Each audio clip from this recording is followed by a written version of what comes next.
కుప్పంకి వచ్చి నాకు ఒక కోరిక వచ్చింది నా మనసులో. మీరు ఫ్రీగా ఉండండి, నేనేం కొట్టను తిట్టును మిమ్మల్ని. చంద్రబాబు నాయుడు గారు 35 ఏళ్ళ నుంచి మీరు ఆ నమ్మకంతో ఆయన ఎమ్మెల్యేగా చేశారు, అవునా కాదా? ఇప్పుడు నాకు ఒక కోరిక కలిగింది, ఆయన్ని కొంచెం రెస్ట్ తీసుకోమని నేను నుంచుందాం అనుకుంటున్నాను.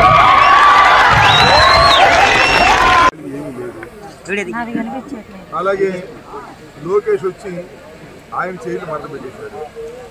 వాళ్ళ పాపం వాడి సతీమణి ఎన్టీ రామారావు గారు వచ్చి చంద్రబాబు నాయుడు గారిని రెస్ట్ తీసుకోమన్నారు. ఆయన కుప్పంలో పోటీ చేయటమే కాదు, చంద్రబాబు నాయుడు గారికి రెస్ట్ ఇవ్వండి అని చెప్పి కుప్పంలో చంద్రబాబు నాయుడు గారి కుర్చీ కూడా మూసేశారు. ఇది చాలా స్పష్టమవుతుంది. మనవి చేస్తా, నిన్నే ఎక్కడో జగన్మోహన్ రెడ్డి గారు చంద్రబాబు నాయుడు గారిని వృద్ధుడు ముసలోడు అన్నారంటారు. దానికి ఎంత కోపం వచ్చింది లోకేష్ బాబుకి? కోపం వచ్చి నేను చాలా ఇష్టంగా మాట్లాడాను. పాపం భువనేశ్వర్ గారు కూడా ఇవాళ ఏమన్నారు, ఆయన రివార్డ్ అయిపోయాడు, ఇక రెస్ట్ తీసుకుంటాడు, నేను పోటీ చేస్తాను అన్నది వాళ్ళ పార్టీ వ్యవహారం, వాళ్ళ కుటుంబ వ్యవహారం. మొత్తం ఇద్దరికీ రెస్ట్ ఇచ్చి, ఎవరికి బాబు కొడుకులకి ఇద్దరికీ రెస్ట్ ఇచ్చి, నందమూరి తారక రామారావు గారు కుమార్తె కుప్పంలో పోటీ చేయమని ఎవరు పోటీ చేసినా శ్రీమద్ రమారమణ గోవిందే. కుప్పంలో ఓడిపోవటం ఖాయం. ఎందుకంటే కుప్పానికి చంద్రబాబు నాయుడు గారు 35 సంవత్సరాలు అంటే 30 సంవత్సరాలు లేదు, సుదీర్ఘకాలం శాసనసభ్యుడిగా పోటీ చేసి గెలుపొందినా కుప్పానికి నీళ్ళు ఇవ్వలేదు. జగన్మోహన్ రెడ్డి గారి ప్రభుత్వంలో త్వరలో నీళ్ళు ఇవ్వబోతున్నాం కుప్పానికి. కాబట్టి కుప్పంలో కూడా ప్రజాదరణ కోల్పోయినటువంటిది చంద్రబాబు నాయుడు గారి కుటుంబం. కాబట్టి అక్కడ కూడా చెయ్యిలు మడత వెయ్యవలసిందే. కుప్పంలో గెలిచే పరిస్థితి తెలుగుదేశానికి లేదు, రాష్ట్రంలో ఎక్కడ గెలిచే పరిస్థితి లేదు. మంచి కామెంటే, నేనేం కాదంటున్నాను. భువనేశ్వర్ గారు వచ్చి నందమూరి వంశస్థురాలు, ఆయన వచ్చి చంద్రబాబు నాయుడు గారిని రెస్ట్ తీసుకొని ఆయన పోటీ చేసి ఆయనకేం ఓటమి తప్పదని సందర్భంగా చెప్పండి. ఈ రాష్ట్రంలో ఏదైతే ఇంక 40-50 రోజుల్లో పూర్తిగా ఈ రాష్ట్రంలో ఎన్నికలు జరగబోతున్నాయి. ఈరోజు ఈ రాష్ట్రంలో ప్రజలకు అర్థమైపోయింది, చంద్రబాబు నాయుడు గారు ఆ పార్టీ అంతా కూడా మూసేసే రోజులు దగ్గరికి వచ్చినాయని.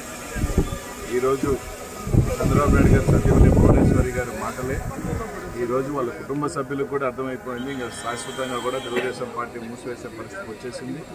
చంద్రబాబు నాయుడు గారు ఇంకా ఏజ్ అయిపోయింది, టైం అయిపోయింది.